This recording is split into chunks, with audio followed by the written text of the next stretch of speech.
우리가 잘 아는 베토벤은 음악을 작곡하는 사람인데 그를 가르쳐서 악성이라 음악의 성자다 그렇게 말합니다. 근데 그가 음악의 성자라고 하는 이름을 들을 수 있었던 것은 그가 귀머거리가 된 겁니다. 아무 소리도 들을 수가 없어요. 그 베토벤 그 기념관에 가면 축은기처럼 생긴 큰 이만한 그 뭐가 있어 이렇게. 근데 그게 뭐냐면 소리를 들으려고 했던 보청기입니다. 오늘날처럼 이제 뭐 전자식 그런 게 아니기 때문에 그걸 귀에다 대고 들려오는 소리를 그렇게 들으려고 몸부림 쳤던 사람입니다. 그가 이제 지휘봉을 잡고 지휘를 하게 됐을 때 그 대원들조차도 그가 들을 수 없다는 그 한 가지 사실 때문에 저 사람의 지휘봉을 신뢰하지 마라. 베토벤은 귀머거리다라는 그런 소리를 수군거릴 정도였다고 합니다. 근데 그날 아주 초만원인 상태에서 이제 베토벤이 이제 지휘를 하는데 너무너무 오늘날로 말하면 너무너무 대성한 거예요. 그래서 그 밑 관중들이 그 음악을 듣고 다 박수를 치는데 들을 수 없으니까 베토벤이 들을 수 없으니까 계속 이제 단원들만 쳐다보고 있습니다. 그때 한 여자 이제 그 악기를 다루는 단원이 뛰쳐나와서 베토벤을 몸을 뒤로 돌려 그 관중을 보게 했다고 하는 겁니다. 우레와 같은 박수 소리가 그 공간을 다 채우는데 모든 사람들은 황홀경에 빠져 있는데 베토벤은 여전히 들을 수 없었어. 그저 단원들 앞에서 지그시 눈을 감고 있었을 뿐이었다 하는 겁니다. 여러분, 이 베토벤이 많은 사람들에게 칭찬과 그리고 이제 이렇게 찬사를 내보내는 이유가 있다면 그는 고난을 극복한 사람이라 하는 겁니다. 많은 사람들이요, 고난을 극복한 사람을 아주 좋아합니다. 존경합니다. 사랑합니다. 그 정신을 높이 사고요, 신체적인 장애를 극복한 전 세계의 유명한 사람들, 그런 사람들을 다 존경하는 거예요. 그런 사람들 가운데 여러분 닉 부이치치라고 하는 분이 있습니다. 그분은요, 모든 인간 속에 있는 두려움이 자신의 장애 요소의 최고라 그렇게 말했다고 하네요. 여러분, 자기 속에 내면 속에 있는 두려움을 극복할 줄 아는 그런 지혜가 우리 속에 있어야 하는 겁니다. 예수님께서 이제 십자가에 달려 돌아가신 후에 제자들은 두려워서 공포 속에 다 숨어 있습니다. 그때 주님이 부활하신 그 부활의 몸을 제자들에게 보여주시면서 너희에게 평강이 있을지어다 라는 말씀을 하십니다. 자, 그 마음에 지금 내가 그렇게 섬기던 주님이 너무 허망하게 돌아가신 것에 대한 슬픔, 좌절, 그리고 나도 죽을 수 있다고 하는 그 죽음에 대한 공포, 두려움에 휩싸여 있는데 부활의 주님이 직접 나타나셔서 그 제자들과 함께 하시면서 평강을 나누어 주시는 거예요. 하늘의 평강, 하나님의 평강을 그 제자들에게 나눠주는 겁니다. 인도의 간디는 하나님 이외에는 그 누구도 그 무엇도 두려워할 필요가 없다 고백하고 있습니다. 이사야서 41장 10절에 보면 두려워하지 마라, 내가 너와 함께함이라, 놀라지 마라, 나는 내 하나님이 됨이라, 내가 너를 굳세게 하리라, 참으로 너를 도와주리라, 참으로 나의 의로운 오른손으로 너를 붙들리라 말씀하십니다. 우리가 곤란에 빠졌을 때 사람의 도움을 받을 수 없는 그런 절박한 상황에 놓일 때, 그럴 때 하나님이 나의 도움이 되어주신다는 겁니다. 어떤 분이 이제 길을 가다가 버려진 다람쥐 새끼를 보게 됩니다. 참 가냘픈 게 곧 죽을 것 같잖아요. 너무 측은지심 불쌍한 생각이 들어서 그 다람쥐를 이제 자기 집에 와서 주사기 거기다가 우유를 이렇게 쭉 빨아서 우유를 먹이면서 그 다람쥐를 키웠습니다.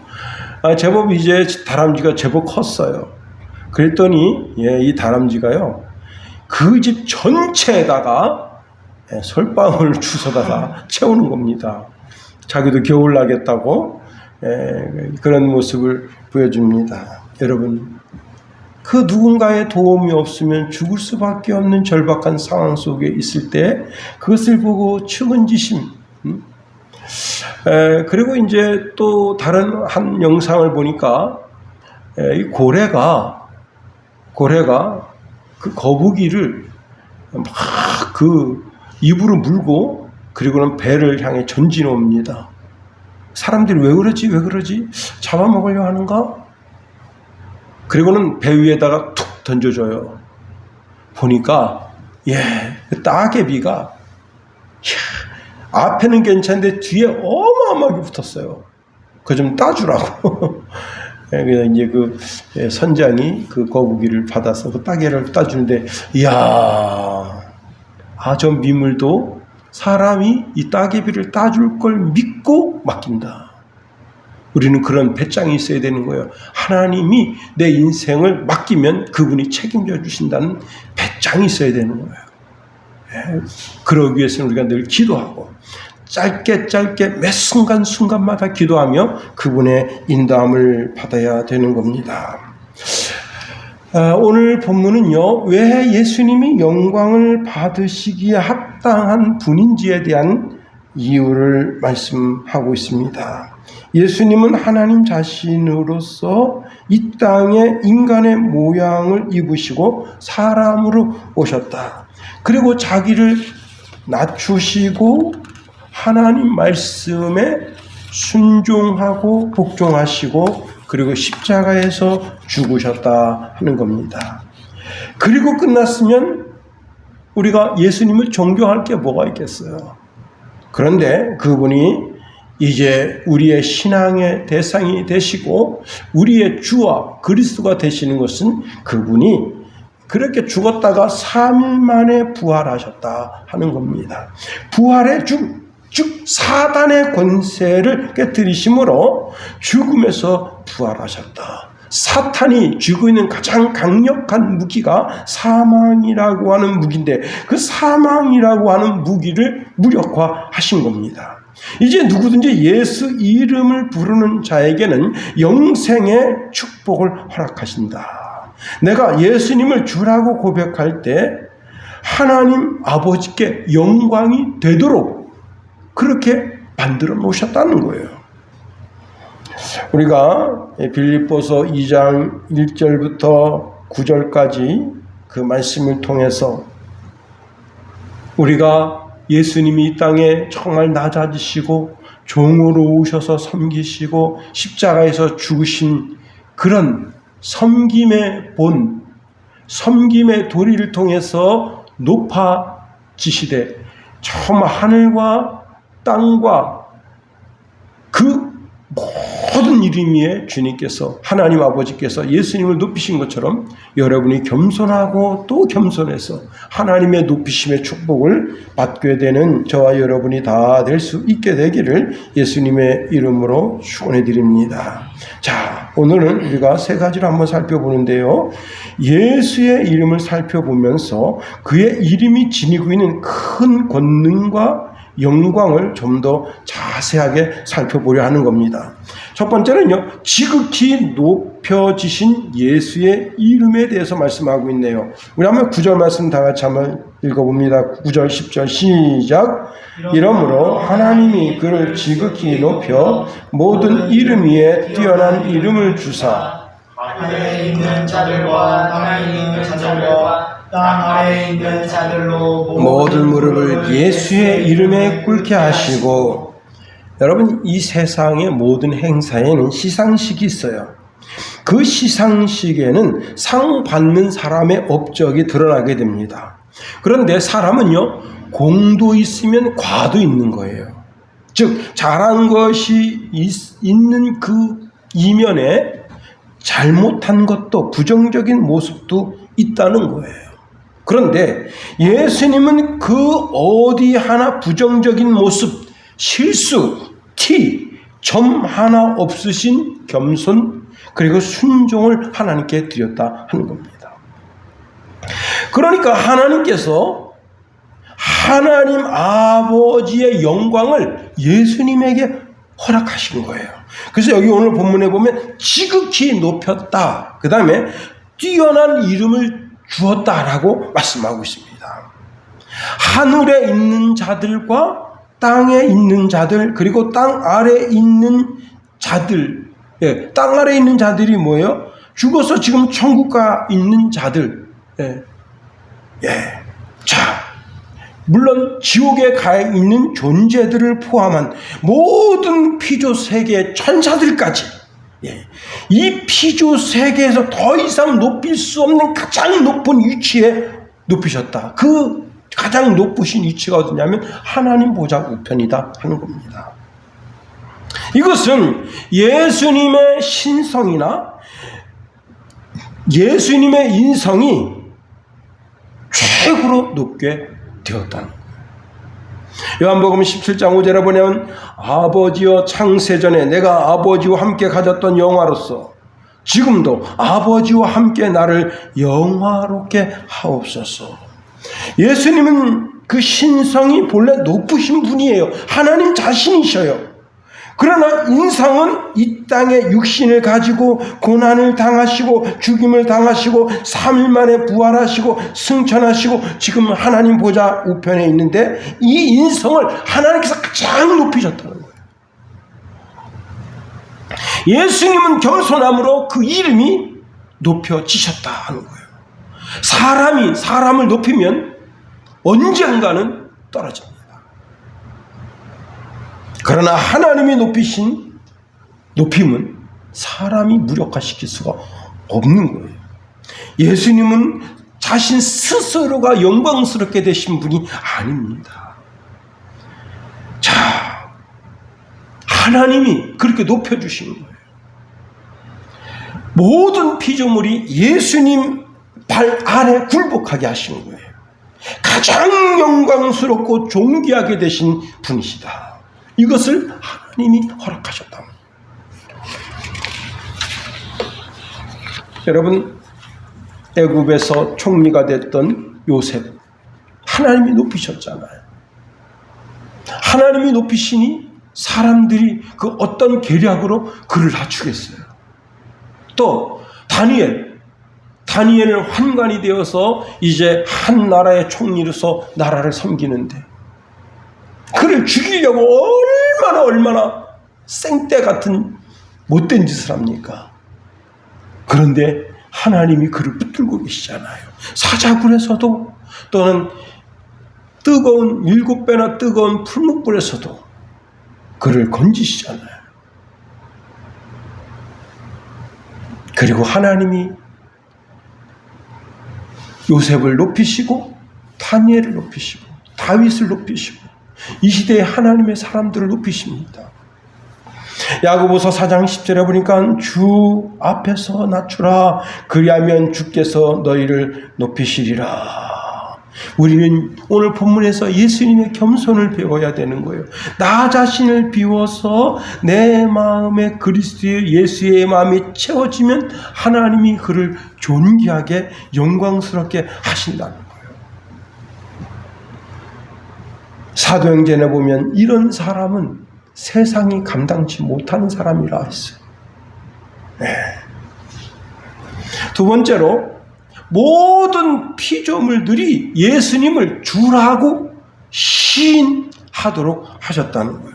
10절 말씀에 보면 하늘에 있는 자들과 땅에 있는 자들과 땅 아래에 있는 자들로 모든 무릎을 예수의 이름에 꿇게 하시고 그랬습니다. 세상에는요, 주라고 불리우는 존재들이 많이 있습니다. 최근에는요, 건물주가 최고의 주자, 건물주가 최고의 주라는 거예요. 야, 누가 건물을 샀다더라. 예, 부러움의 대상이 되는 거예요. 야, 어떤 연예인이 88억을 주고 건물 하나를 사는데 그게 뭐 지금이 거의 1,000억 가까이 된대요. 근데 새 나오는 것이 어마어마하다. 이 사람은 더 이상 연예인 일을 안 해도 된다 하는 거예요. 응? 여러분, 건물주가 됐다고 하는 것은 많은 사람들의 부러움의 대상이 되는 거예요. 그런데 여기서 주라고 하는 것은요, 존경하는 마음으로 부르는 호칭이라는 거예요. 자, 어느 집에 가보니까 이렇게 명패가 이렇게 돼 있어요. 건물주, 건물주, 그리고는 누구, 그 다음에 아내, 누구, 이렇게 이름 돼 있더라고요. 그러니까, 왜 건물주라고 하는 이름을 썼을까? 참 신기하다. 그는 사실 건물주라는 말 잘 안 쓰잖아요. 아마도 이분은 평생에 건물주로 한번 불리움 받고 싶었나 보다. 그런 생각을 가지게 됐습니다. 아내가 남편을 뭐라고 말해요? 주인장이라고 말합니다. 노예가 상전을 주인님이라고 불러요. 또 황제를 부를 때 백성들이 그 황제를 가리켜서 주님이라고 불러요. 베드로는 하나님은 예수님이 주와 그리스도가 되게 하셨대요. 사도행전 2장 36절에 보면 그런즉 이스라엘 온 집은 확실히 알지니 너희가 십자가에 못 박은 이 예수를 하나님이 주와 그리스도가 되게 하셨느니라 하니라 말씀합니다. 바울은 예수님이 주가 되신다는 거예요. 누구든지 예수 그리스도를 주로 시인하면 구원받는다, 이게. 로마서 10장 9절에서 11절에 보니까 내가 만일 내 입으로 예수를 주로 시인하며 또 하나님께서 그를 죽은 자 가운데서 살리신 것을 내 마음에 믿으면 구원을 받으리라. 사람이 마음으로 믿어 의에 이르고 입으로 시인하여 구원에 이르느니라. 성경에 이르기를 누구든지 그를 믿는 자는 부끄러움을 당하지 아니하리라 하니 그랬습니다.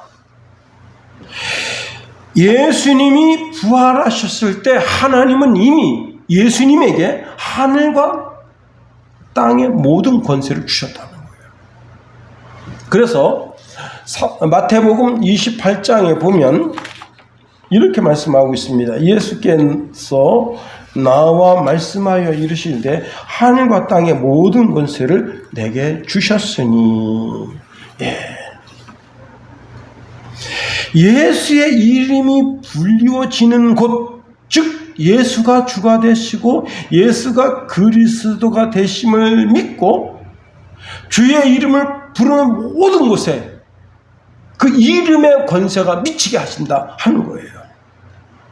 자, 이렇게 그리스도의 이름이 불리워지는 것을 통해서 하나님께서 영광을 받으신다. 우리가 예수님을 주여 이렇게 부를 때 그게 하나님께 영광이 된다는 거예요. 그렇습니다. 이제 모든 사람이 하나님 아버지를 공경하듯이 그 아들을 공경하게 하셨다. 그 아들을 공경하는 그것이 곧 하나님을 공경하는 것이다 하는 겁니다. 여러분, 우리에게는 한 분의 주님만 계십니다. 에베소서 4장 5절에 보니까 주도 한 분이시요 믿음도 하나요 세례도 하나요. 고린도전서 8장 6절에 보니까 그러나 우리에게는 한 하나님 곧 아버지가 계시니 만물이 그에게서 났고 우리도 그를 위하여 있고 또한 한 주 예수 그리스도께서 계시니 만물이 그로 말미암고 우리도 그로 말미암아 있느니라. 한 분의 주만 계시다. 로마서 10장 12절에 보니까 유대인이나 헬라인이나 차별이 없음이라 한 분이신 주께서 모든 사람의 주가 되사 그를 부르는 모든 사람에게 부요하시도다. 여러분, 초대교회 성도들이 왜 핍박을 당했냐면 황제를 주 아도나이라고 부르게 한 거예요. 황제를 신격화한 거예요. 그런데 우리는 우리는 주가 한 분이다. 예수 그리스도만이 우리 주가 된다. 여러분, 그래서 순교당한 거예요. 그걸 우리는 육신의 눈에 보이는 황제를 주라 할 수 없다. 황제라고 얼마든지 부를 수 있다. 대왕이라고도 얼마든지 부를 수 있고 임금님이라고 얼마든지 부를 수 있지만 주라고는 부를 수가 없다. 나의 주는 오직 예수 그리스도다. 그렇습니다. 전 생애에 내 전생애에 오직 주님은 예수님이어야 됩니다. 내 주님이 돈이 되어보세요. 참 골치 아픈 인생 되는 거예요. 내 주님이 마약이 되어보세요. 골치 아픈 인생 되는 거예요. 내 주님이 게임이 되어보세요. 밤새워서 게임하는 거예요. 어? 여러분, 명예, 권세, 학위 다 그것이 내 주인의 자리를 넘보고 나를 끌고 가는 것 같지만 어느 순간에 그게 다 의미가 없다는 걸 알게 됩니다. 오직 나의 주는 예수뿐이다. 우리는 그 이름 앞에 무릎을 꿇고 예수님이 나의 주 되심을 고백하는 거예요. 세 번째로 하나님을 영화롭게 하는 이름이라 하는 거예요. 우리 한번 11절 말씀 다 같이 읽어봅니다. 11절 시작. 모든 입으로 예수 그리스도를 주라 시인하여 하나님 아버지께 영광을 돌리게 하셨느니라. 10절에 보니까 모든 무릎을 예수의 이름에 꿇게 하시고 11절 중간절에 모든 입으로 예수 그리스도를 주라. 예. 자, 최종적으로는 예수 앞에 무릎을 꿇고는 그 입술로 오직 예수님만이 나의 주가 되시고 그리스도이십니다라고 고백하게 한다는 거예요. 시몬 베드로의 고백은 주는 그리스도시요 살아계신 하나님의 아들이십니다라는 고백을 했을 때 예수님께서 그 고백을 받으시고 그렇게 기뻐하셨어요. 예수님이 나의 주가 되신다. 나의 그리스도가 되신다. 그것을 하나님께서도 기뻐하시고 그 고백이 하나님께 영광이 되고 하나님께로부터 복받을 칭찬과 축복이 된다고 하는 겁니다. 우리는 처음으로 예수님을 주와 그리스도로 소개받아서 아무것도 모르는 존재에서 사형일을 통해서 영접 기도받고 예수님을 나의 주, 나의 그리스도로 영접한 그런 초보적 믿음의 때가 있었습니다. 그런데 그 고백을 하나님이 받으시고 그렇게 흡족해 하신다는 거예요. 그래. 내가 너의 주가 되고 내가 너의 그리스도지. 그렇습니다. 여러분, 그런데 우리가 신앙이 성장해서 이젠 좀 아는 상태에서 예수님이 나의 주님이시구나.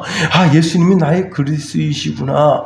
이렇게 고백할 때 하나님 아버지께 최고 영광을 올려드린다는 거예요.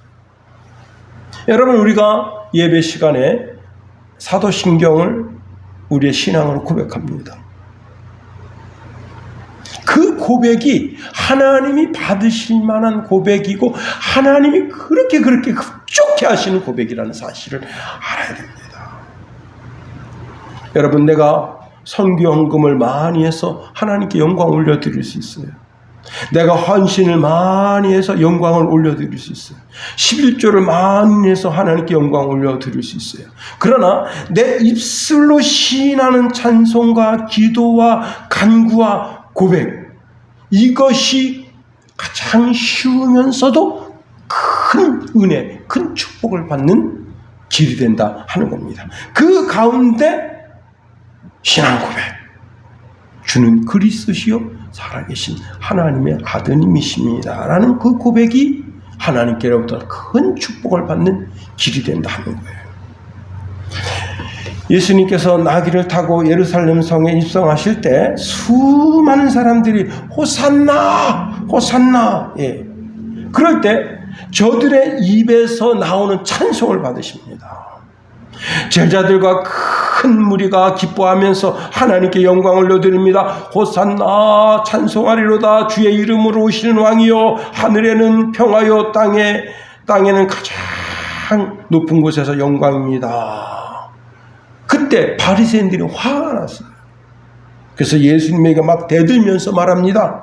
선생이여, 당신의 제자들을 책망하소서. 그때 예수님이 이렇게 말씀하십니다. 내가 너희에게 말한다. 만일 이 사람들이 찬송하지 않고 잠잠하면 이 길가에 있는 돌들이 소리 지른다.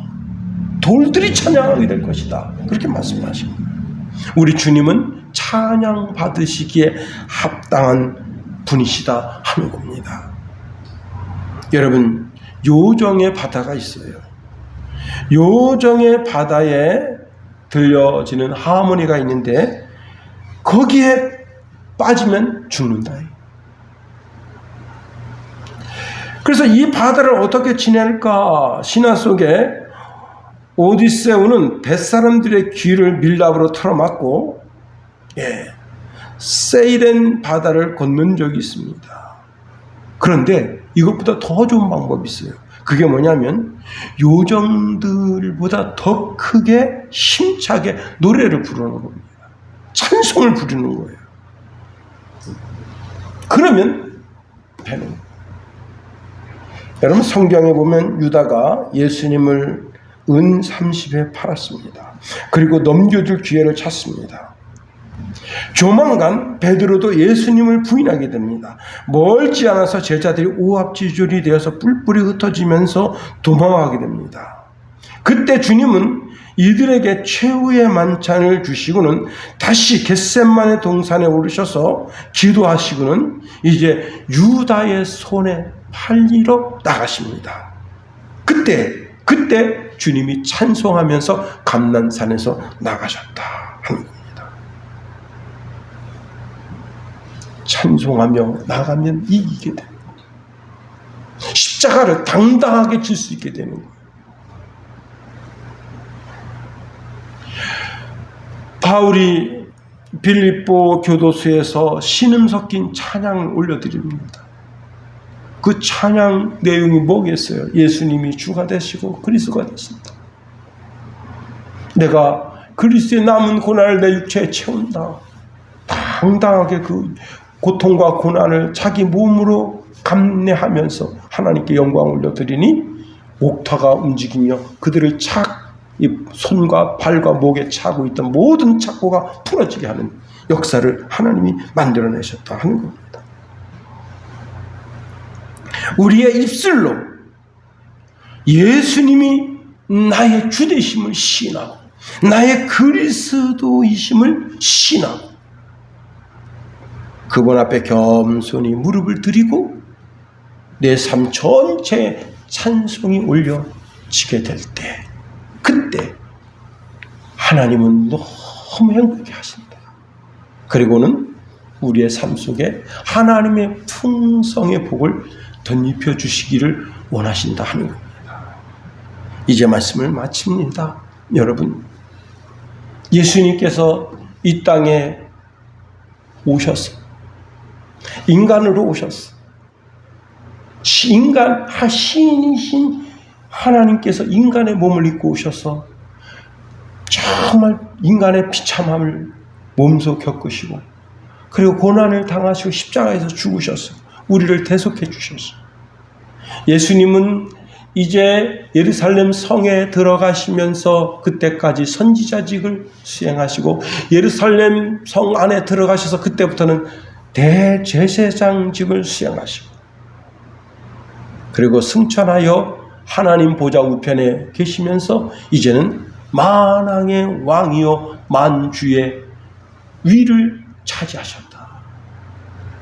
그 예수를 꽉 붙잡고 우리의 신앙이 흔들리지 않아서 주님이 땅에 재림하실 그때 호산나 이제 우리를 구원하소서 찬송을 올려드리던 저들의 찬송이 저와 여러분의 찬송이 되어서 하나님의 칭찬과 축복과 위로가 있기를 예수님의 이름으로 축원해드립니다.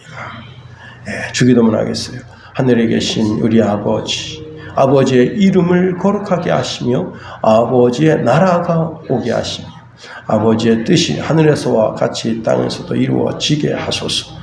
오늘 우리에게 일용할 양식을 주시고 우리가 우리에게 잘못한 사람을 용서하여 준 것 같이 우리 죄를 용서하여 주시고 우리 시험에 빠지지 않게 하시고 악에서 구하소서. 나라와 권능과 영광이 영원히 아버지의 것입니다. 아멘.